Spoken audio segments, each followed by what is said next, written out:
Souvent au Bénin, les communautés rurales sont en majorité du secteur primaire, c'est-à-dire qu'elles ont une forte dépendance à l'agriculture et aux ressources naturelles.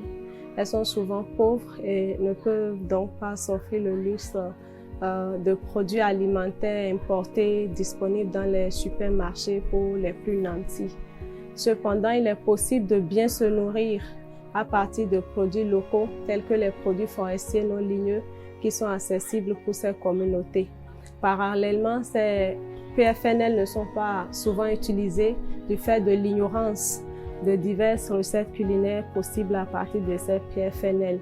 Donc, la promotion de recettes culinaires à base de PFNL contribuerait pour une part à la diversification des sources alimentaires et nutritionnelles des communautés rurales et d'autre part à la réduction de la pression sur la biodiversité, donc la conservation de la biodiversité.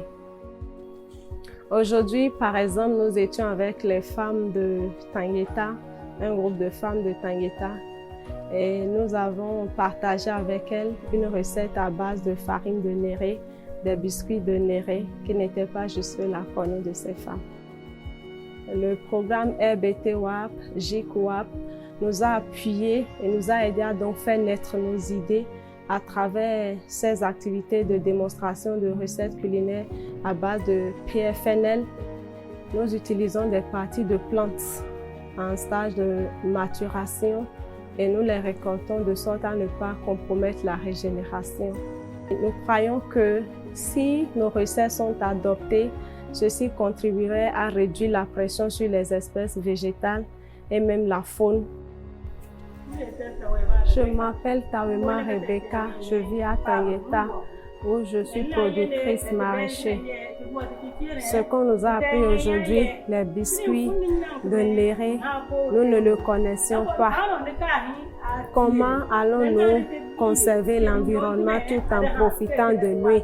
Nous ne devons pas détruire les arbres parce qu'ils portent des fruits, des feuilles que les animaux, les hommes peuvent consommer. Il est vrai que pour la plupart des recettes culinaires que nous apprenons avec les femmes, elles sont souvent nouvelles, donc peu connues de nos communautés, et donc cela pose un problème d'adoption et ensuite de marché. Donc dans une prochaine étape, nous aimerions travailler sur la chaîne de valeur.